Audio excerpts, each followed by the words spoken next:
the positive thing is that there is a realization that it cannot continue this way. We have what it takes to fix it. And the conversation is already begun on what do we realistically do to be able to get the African Union to take charge of the affairs of our continent. Let me give you a case in point. We decided, for example, that we are going to assemble our market using the Africa Continental Free Trade Area market. Yes, that's a good decision. Ecosystem. Yeah.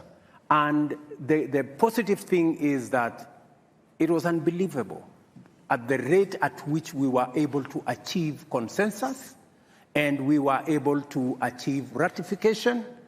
And I want to tell you, it is among the things that happened in the shortest time possible. It tells you there is greater realization that unless we act in concert, unless we act together, we are unlikely to make any impact anywhere. We have, at least on the market issue, we have put that together. There is a debate that is going to evolve.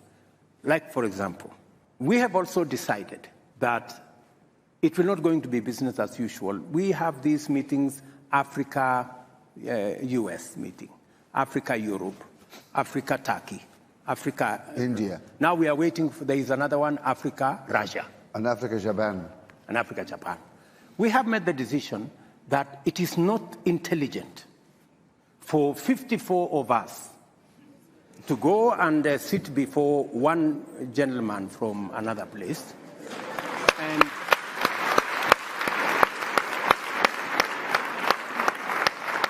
I mean, and sometimes we are mistreated.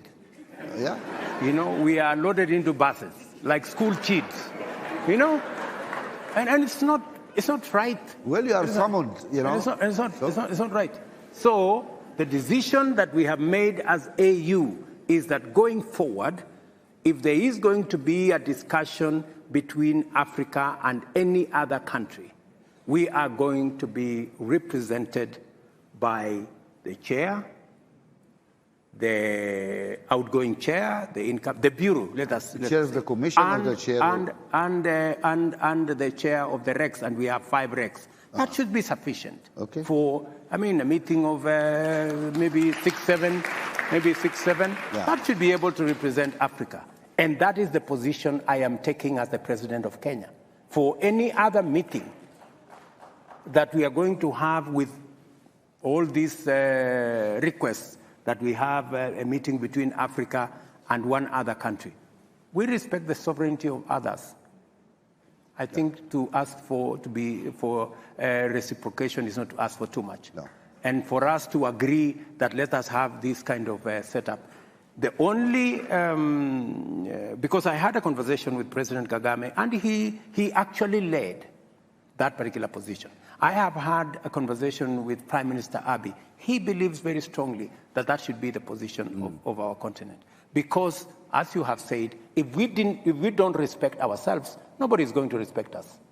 And we should be able to take that kind of decision. Yeah. And part of that respecting ourselves is when we say African problems, African solutions. We must be serious about the solutions. It cannot be rhetoric. It cannot be talk. It must be accompanied by what realistically and practically we are doing. And what is our capacity, yeah. No, this is wonderful, but just one question. Why are you having this discussion in closed rooms? Why don't you bring civil society, all those people in this discussion? Because we can also put pressure on our leaders or whatever to behave in a better way. African people need to tell their presidents, we care about Africa. That should be a priority. Unless we act really together, it doesn't work. And in the reform agenda of the African Union, if you and your colleagues are proceeding that way, there need to be really a serious discussion about the structures and how Africa is. One problem is African countries refuse to cede any sovereignty to the African Union. So African Union cannot sign a trade agreement in behalf of Africa. Then the African Union go and meet the European Union. This is not balanced. It is not. Because those guys had 27 countries, gave them sovereignty. Yes. But our guys here don't want to give any sovereignty, cede any sovereignty to the Union, as if, you know, this is something very fantastic they have to keep. When countries like Germany, like big countries, agreed to cede sovereignty to the collective body because they are smart, they think when they are together, they negotiate better deals. Are you saying? The only stupid guys, unfortunately, are the British, who left that collection. But look, I'm free to say that because I'm also a British citizen, and so I have my views about what happened in Britain. I know we have British. Jane is there, the High Commissioner, and the Archbishop. And I have the minister here also. But do you agree with me it was a mistake to leave the European Union? You agree?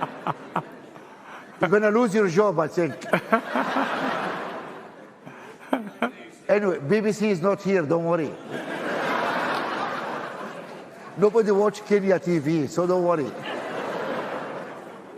Anyway, so no, it's not a joke. I mean, it is truth. I mean, it is a mistake. Together, we're stronger. We do things better. And that's what we need the African people to press their governments. We need to be stronger. We need to have our union. We need to cede some of our sovereignty for the African Union.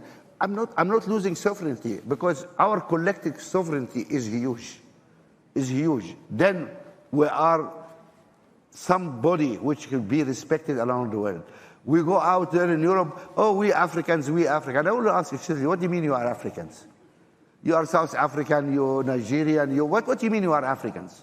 Where is your government? What decisions you are able to make? What is Africa? Unless we have an African Union and a joint, a will, and then it doesn't work. So you made commitments now in front of all these people who are going to fight for that case. Is that correct? You have my commitment, and not just me, by the way. I think a critical mass of African readers is building on how we should act together. I told you this particular position of consolidating what we need to do and how we need to engage with the rest of the world was actually driven by President Kagame. Excellent. We've talked with many other heads of state, and I think there is a critical mass emerging that we need to act differently. We need to work smart. Let me tell you of an unfortunate situation. I visited one of the countries, I don't want to say which one, and we were having a conversation about the economic partnership agreement between EAC and the EU. Yeah. The EU, 27 countries, 520 million people have agreed on what we need to do. EAC, we have sizable, 170 million people. Then one country, and I don't want to say which one, refused to sign. So he said, no, we need to teach these people some lesson. So I'm listening. Your country has 11 million people. What are you going to Now we know the country.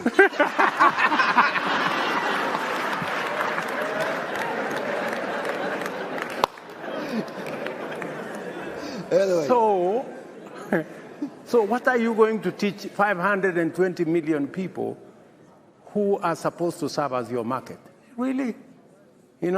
So sometimes we undermine our own case because of not acting properly. So I want to promise you that it is our challenge. The realization alone that we have a problem is halfway the solution from where I sit. So we know that we have to change stuff. We know that we have to act in a manner that makes sure that we secure our interests, because the whole discussion, the whole discourse is about interests. What is our interest? How do we protect our interests? Because everybody protects theirs. Yeah. So this is awakening, and I think the engagement of Africa with the rest of the globe is going to change. That is why, for example, we are having the Climate Action Summit, because we want to go to the UN.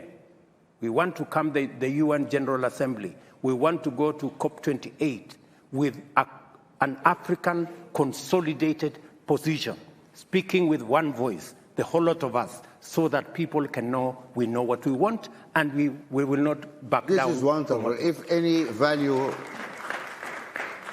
to this discussion is, I think we reached some interesting commitment from the president here. No, it's useful, the commitment made by the president.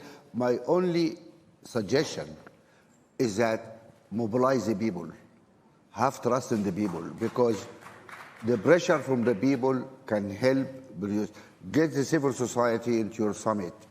Get them to press their governments to really to move behind you in this agenda, because that has to happen. And until you get the people behind you, everybody will drag their feet. And that's the history of Africa. I agree with you 100% that we need to mobilize the people to be with us, to share the vision with us, to agree with us on the paradigm shift in what we need to do. I agree with you, the civil society have a big role to play, because they can do sometimes what governments cannot do. And even in Kenya, we have a robust civil society. They have made a huge contribution to who we are today.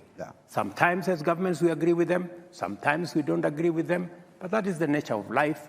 All I ask of our good friends in the civil society space, including you, Mo, is always to look out for the interests of the people of our continent, and not sometimes to play to the gallery of the people who pay your check.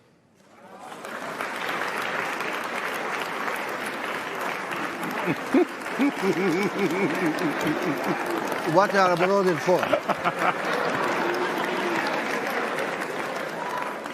What you guys are applauding for? If you enjoy this video, don't forget to share your comments below and subscribe to our channel for more exciting videos coming up.